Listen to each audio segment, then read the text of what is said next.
Au sommaire de ce live, les ambitions américaines au Venezuela et cette question, les cours du pétrole vont-ils exploser? L'OPEP plus qui maintient sa cadence de production et la France toujours déterminée contre le Mercosur avec un geste du gouvernement en faveur des agriculteurs. Et on commence par les temps forts de l'actualité avec les suites de l'attaque américaine au Venezuela. Après l'opération militaire Absolute Resolve et la capture du président Maduro, la Maison-Blanche ne cache pas ses ambitions pétrolières, affichant ses intentions d'accaparer les réserves d'hydrocarbures vénézuéliennes au profit des majors américaines du secteur, tout en laissant apparaître une certaine cacophonie au niveau du discours fédéral. Alors que le président Donald Trump avait affirmé samedi que les États-Unis allaient, je cite, diriger le Venezuela jusqu'à une transition sûre et appropriée, son secrétaire d'État Marco Rubio a tempéré ses déclarations hier, laissant entendre que Washington ne gouvernerait pas le pays d'Amérique latine au quotidien et se contenterait d'appliquer l'embargo pétrolier déjà en vigueur comme moyen de pression. Avec plus de 300 milliards de barils renfermés dans son sous-sol, le Venezuela possède l'une des plus vastes réserves pétrolières au monde. Conséquence, le marché de l'or noir pourrait se remettre à flamber.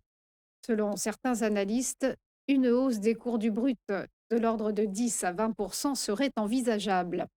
Ce lundi, une réunion du Conseil de sécurité de l'ONU doit se tenir à la demande du Venezuela, pays désormais dirigé en intérim par la vice-présidente Delcy Rodriguez.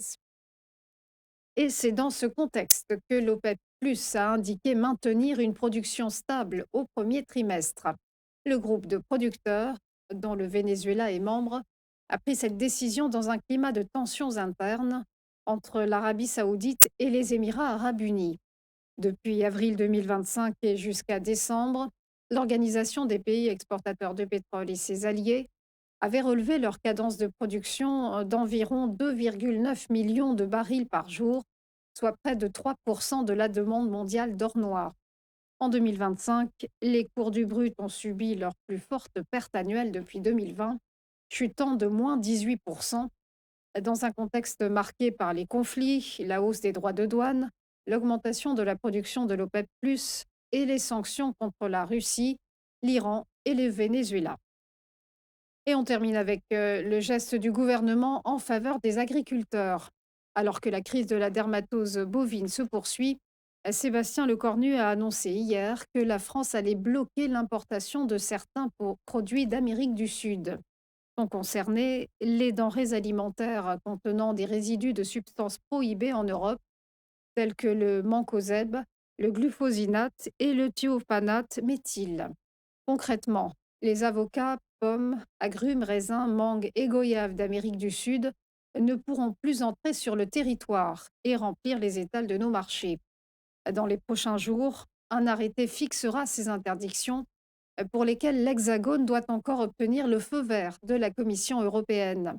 Une déclaration qui intervient alors que la signature du Mercosur, traité de libre-échange auquel la France est opposée en l'état, doit intervenir le 12 janvier. Alors que les agriculteurs menacent de reprendre leur mobilisation, Annie Genevard a appelé à cesser les blocages ainsi qu'à la désescalade. Dans un entretien à la tribune dimanche, la ministre de l'Agriculture a assuré vouloir défendre leurs intérêts pour la prochaine politique agricole commune, tout en souhaitant sanctionner les violences et les dégradations, œuvre d'une minorité. Annie Genevard recevra les syndicats agricoles en début de semaine, aux côtés du Premier ministre. On passe au point bourse, le rappel de la clôture des marchés vendredi dernier, avec des places européennes dans le vert pour commencer l'année. Le CAC 40 a avancé de plus 0,56%. La cote parisienne se situe à 8195 points et a accéléré de plus 1,13% en bilan hebdomadaire. À Francfort, le DAX a grappillé plus 0,2%, terminant à 24 539 points.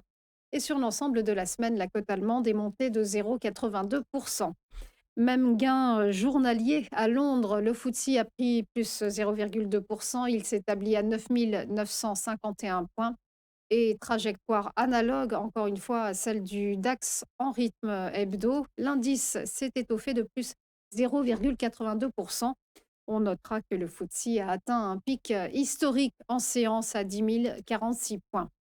Direction Wall Street, tous les indices sont terminés en ordre dispersé, avec un Dow Jones qui s'est hissé de plus 0,66%, s'établissant à 48 382 points, mais il a cédé moins 0,67% sur l'ensemble de la semaine, alors que le S&P 500, lui, a grignoté plus 0,19% à 6 858 points, et il a reculé de moins 1,03% sur sa performance hebdomadaire. Quant au Nasdaq Composite, il est resté presque stable, moins 0,03% et se situe à 23 235 points. Il a reflué de moins 1,52% sur la semaine. On passe au prix du pétrole qui ont fondu la semaine écoulée avec un baril de Brent qui se négocie à 60,83 $ et qui s'est contracté de moins 1,41% en hebdo. Quant au cours du WTI, il a perdu moins 0,83% sur la semaine et pointe à 57,33 $. Du côté des devises, l'euro s'affiche à 1,1718 $ face au billet vert et a abandonné moins 0,44% sur la semaine. Et on termine avec le Nikkei à la bourse de Tokyo qui a terminé ce matin avec un bond remarquable de plus 2,97%. Voilà pour les dernières informations. On va se retrouver juste après une page de pub pour Chronocac et l'ouverture des cotations. À tout de suite.